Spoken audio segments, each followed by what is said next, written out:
હમ મહાદેવ મહાદેવ હર શું હતું? વસંત ચાવડા છું અમરેલીથી બેન. શું હતું? તમારી સાથે વાત કરવાની હતી. બોલો ને. ઓલા તમારા વિડીયો વાયરલ થયા છે પણ કોઈ વ્યવસ્થિત કઈ સમજણ પડતી નથી. બધા ફોન કરે છે તમે કઈ વાત કરતા નથી. હમ એટલા માટે થોડીક વાર વાત કરવી હતી. બોલો.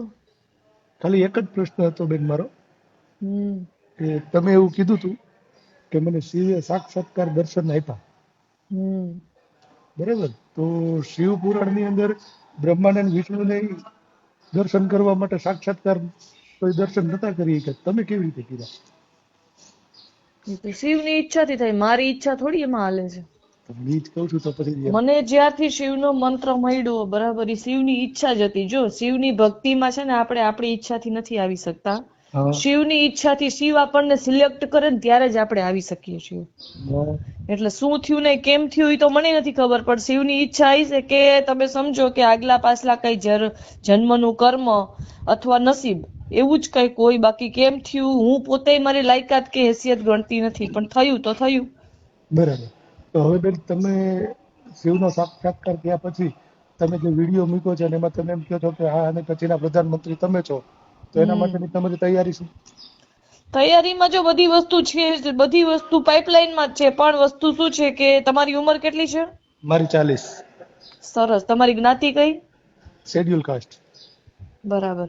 હવે એમાં છે ને જે પ્રકારે ચૂંટણી ચાલી છે 79 વર્ષથી ભારતમાં, કે જે પ્રકારે સરકાર બની છે એ પ્રકારની કોઈ સિસ્ટમ નથી.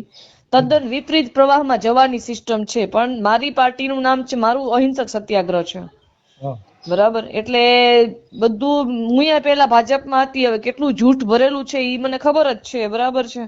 એટલે તદ્દન વિપરીત પ્રવાહની વાત છે, તો એ તો કોઈને આમાં આવવાની તાકાત હોય તો આવી શકે સત્યના માર્ગ ઉપર કે ભક્તિના માર્ગ ઉપર. એટલો સરળ રસ્તો તો છે નહીં, છે ખરો પણ શરૂઆતમાં અઘરો લાગે. બાકી તો સરળ અને સહજ માર્ગ જ છે ભક્તિ માર્ગ તો. પણ જો લોકોને કરવું હોય તો એની ઈચ્છાની વાત છે. બાકી મને તો જ્યાંથી જોઉં છું બરાબર છે, ભૂત ભવિષ્ય દુનિયાનું, તો બધા અંધારા કુવામાં જ ખાબકે છે, ઈ રીતની દિશામાં જાય છે. કારણ કે આપણને 5G ટેકનોલોજી સુધી ભલે સરકારે પહોંચાડ્યા, એની સામે વિરોધ નથી, પણ જે ડિસ્કનેક્ટિવિટી મનુષ્ય વચ્ચેની છે ને એ મોબાઈલ થી દૂર થઈ શકે એમ નથી.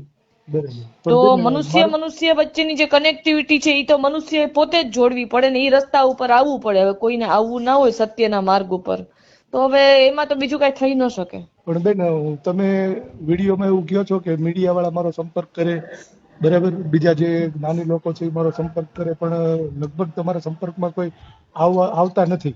પણ હું ખાલી એક સજેશન આપું તમને કે હમણાં ઓલા બાગેશ્વર બાબા આવવાના છે રાજકોટ, તો એમની સભામાં તમે કદાચ આવો તો ત્યાંથી પ્રભાવ જાજો પડે.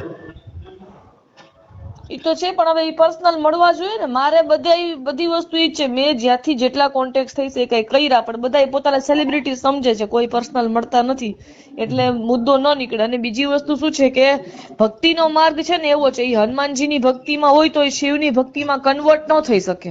હું શિવની ભક્તિમાં છું, એટલે શિવની ભક્તિમાંથી હું બીજી ભક્તિમાં કન્વર્ટ ન થઈ શકું. એટલે બધા પોતપોતાની રીતે અલગ અલગ રીતે ફાઇટ લડતા હોય, અને આ તો દરેક યુગમાં ચાલ્યું છે. જો ગાંધીજી ને સુભાષચંદ્ર બોઝ હતા, બે આઝાદી માટે લડતા હતા, પણ બેયનો વે અલગ અલગ હતો. એટલે આમાં તો એવું છે કે બધા પણ બેન કલ્યાણ કરવાના માર્ગ પર નીકળ્યા છે.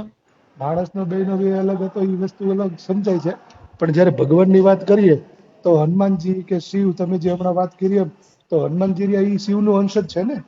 ઈ તો છે, પણ હવે જે હનુમાન ચાલીસાના ફોલોઅર, હું એક કક્ષાએ પહોંચી ગઈ ને કે હું શિવ સિવાય કોઈ ભગવાનને માનતી નથી, ને મને શિવ સિવાય એકેય ભગવાન ગમતાય નથી. બરાબર છે. હું એ માર્ગ ઉપર આવી ગઈ. તો હવે ઈ માર્ગ ઉપર બધાઈને લે, કારણ કે તમે તો બ્રાહ્મણ નથી, હું તો કેટલા બધા બ્રાહ્મણોને મળું છું. બરાબર છે. તો બ્રાહ્મણોને શિવ ભક્તિમાં નથી લઈ આવી શકાતા, તો બીજાને તો કેવી રીતે લઈ આવી શકાય? અને બધાય જો આમાં શું છે, શિવે શું કીધું છે કે 112 રસ્તા છે એના સુધી પહોંચવાના. આપણો જન્મ થાય થી આપણું મૃત્યુ થાય ત્યાં સુધીમાં અલગ અલગ 112 રસ્તા છે કે આપણે ઈ માર્ગ દ્વારા કલ્યાણના રસ્તા ઉપર, મુક્તિના રસ્તા ઉપર આવી શકીએ. તો બધા ભલે કાંઈ કરે કે ન કરે, ધીમે ધીમે કરીને જિંદગી તો બધાની પૂરી થઈ રહી છે, જ્યારે જાગે ત્યારે. કારણ કે મારી પાસે જેટલી રીચ હતી, મારી જ્યાં સુધી રીચ હતી ત્યાં સુધી મેં હાથ પગ મારી લીધા, માથા પછાડી લીધા, કાંઈ થયું નહીં. બરાબર પણ છે. બેન હવે આપણે તમે સોશિયલ મીડિયાના ખોટી જો ફિલોસોફી કરો ને, સાંભળો, એના કરતા છે ને તમે મને દિવ્ય ભાસ્કર ઓલ ગુજરાત એડિશન સાથે વાત કરાવી દ્યો. પણ બેન હું ઈ જ કહું છું કે જો ઈ લોકો કોઈ તમારો સંપર્ક કરવા માંગતા ન હોય, તમને આગળ વધારવા માંગતા ન હોય, તો તમે પોતે જ સોશિયલ મીડિયાનો ઉપયોગ કરી અને તમારી પાસે જે ટેલેન્ટ છે ને તમને શિવ મળ્યા પછી તમારી આગળની જે રણનીતિ છે એને ધીમે ધીમે સોશિયલ મીડિયા દ્વારા આગળ વધારો ને. અરે એમ વધે જ નહીં, બધા એટલે બધા ખોટી ના છે. સૌથી પહેલા તો પણ બેન સત્યના વધે માર્ગ કેમ ઉપર આવવું નહીં? પડે. શરૂઆત મેં જયારે કરી ત્યારે કાંઈ નહોતું, અત્યારે મારા ખુદના ફોલોઅર્સ 1.5 લાખ છે. હા તો આપણે પણ ધીમે ધીમે તમારા ચાલુ વિડીયો કરીએ તમારા તો આઈડી ઉપર શેર કરો ને, સલાહ દેવા કરતા. હા તો પણ મને મોકલો ને, એટલે હું કરીશ. હા તો વિડીયો તમારી પાસે ફેસબુક માં નથી, તમે જોયો ઈ જ ઈ વિડીયો છે. ફેસબુક ઈ વિડીયો તો તમે જોઈ લીધો, તમને શિવ પ્રસન્ન થયા ને પછી તમે જે વિડીયો મૂક્યો ઈ મેં જોઈ લીધો, પણ હવે આગળનું તમારે શું કરવાનું છે એવો કોઈ વિડીયો બનાવીને મને મોકલો, હું શેર કરીશ. મારી સાથે લાઈવ કરી શકો ને ત્યારે તમે મને કહેજો. હું તો ગમે ત્યારે કરી શકું, મને કોઈ વાંધો નથી.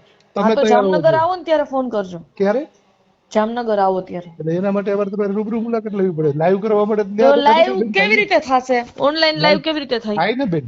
હા તો તમને કરો, ઈ કેવી નથી રીતે ખબર થાય? તમે કેટલું ભણ્યા છો? 10 ફેલ. તો પછી બેન રહેવા દો, આ કાર્યક્રમ જ ફેલ છે.